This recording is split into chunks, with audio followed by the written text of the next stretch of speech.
وإذا قرئ القرآن فاستمعوا له وأنصتوا لعلكم ترحمون واذكر ربك في نفسك تضرعا وخيفة ودون الجهر من القول بالغدو والآصال ولا تكن من الغافلين.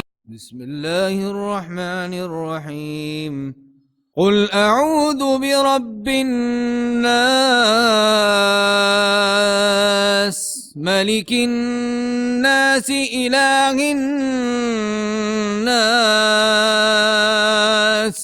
من شر الوسواس الخناس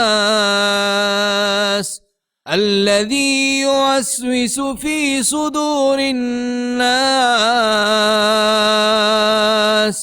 من الجنة والناس.